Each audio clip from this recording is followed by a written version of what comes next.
Welcome, my friends, to today's Explainer. I am absolutely thrilled to be your guide today. If you've ever felt completely stuck trying to express exactly what you're going to do tomorrow, or if you've ever struggled to ask the right questions about the beautiful world around you, well, you are in exactly the right place. Today, we're building an incredibly strong foundation in the English language. Our main focus? The future simple.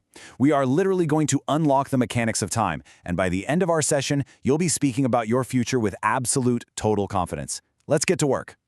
Here's our architectural blueprint for today. We'll build the future simple engine, explore when to use will, and identify the keywords of the future. Then we'll master asking questions with the power of how, and finally, look at measuring with how. Let's dive straight in, shall we? All right, Section 1, the future simple engine. Every great vehicle needs a powerful, reliable engine, right? Well, in English, this is exactly what we use to propel ourselves forward to talk about tomorrow, next week, or next year. But here is the absolute best part, my friends. It maintains the exact same form across all pronouns. Whether you're saying I, he, she, it, they, we, or you, the engine doesn't change one bit. Think about how difficult some languages can be with all their complicated verb endings. But here, it's purely democratic. The rule applies to everyone equally. Honestly, it's a total breath of fresh air for language learners. So how do we actually use it? Let's look at building a positive future first. The formula is just your subject plus will, or its short contraction, apostrophe LL, plus your verb. I will help you tomorrow. Or imagine planning a beautiful trip.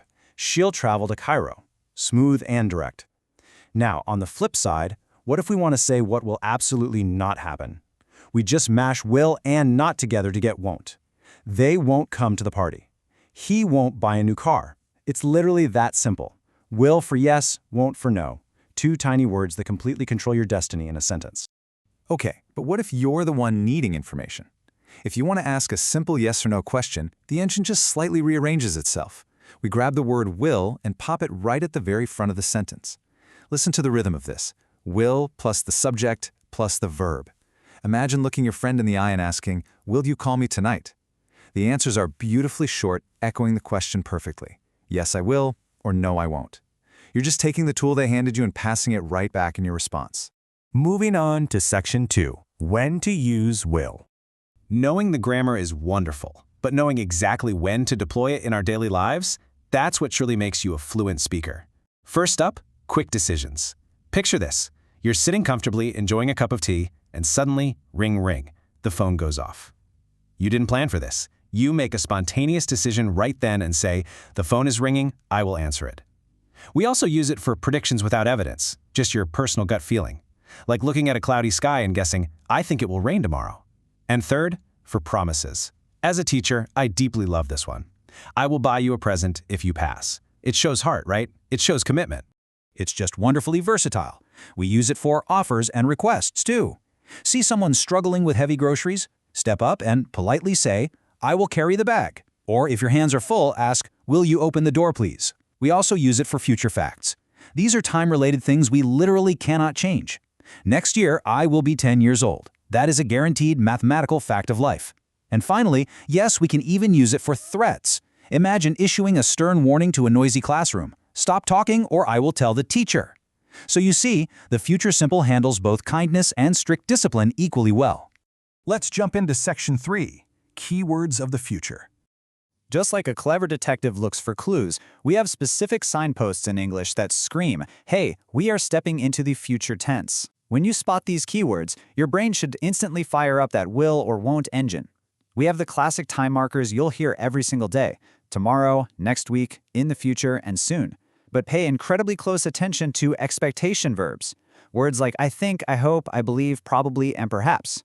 Because these words inherently deal with uncertainty and personal opinion, they are the absolute perfect partners for that prediction without evidence rule we just covered. They go together like bread and butter. Okay, Section 4, the power of how. We've mastered talking about the future, but how do we gather the information we need right now to actually make those plans? The basic word how is one of the most powerful keys on your linguistic keychain. On its own, we use it for two massive things. First, to warmly ask about condition or health. It is the single most common friendly greeting in the English language. How are you? Say it with a smile and it absolutely opens doors for you. Second, We use it to ask about the method or the way something is done. For instance, how do you go to school?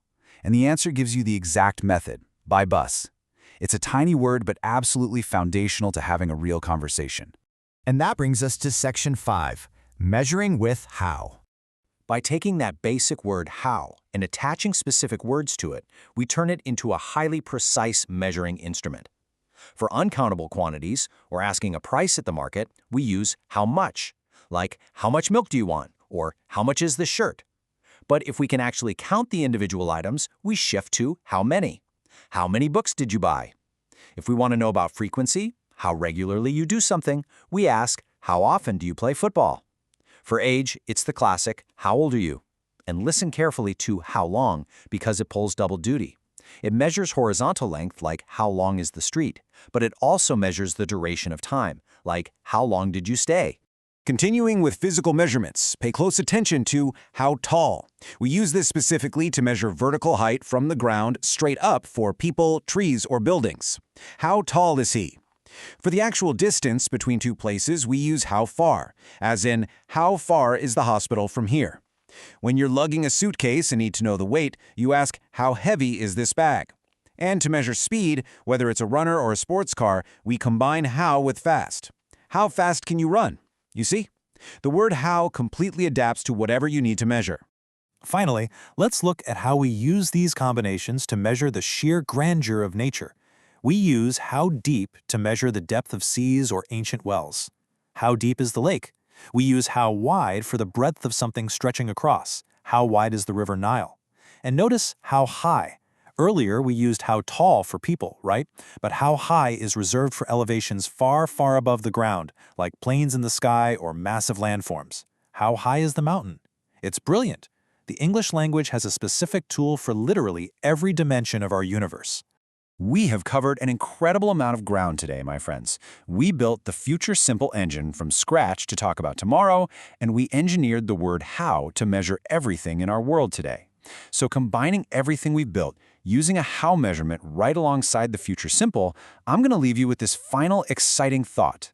How fast will you use these tools to master the English language? The future is entirely up to you. Thank you so much for joining me. Keep practicing every single day, and I will see you in our next explainer.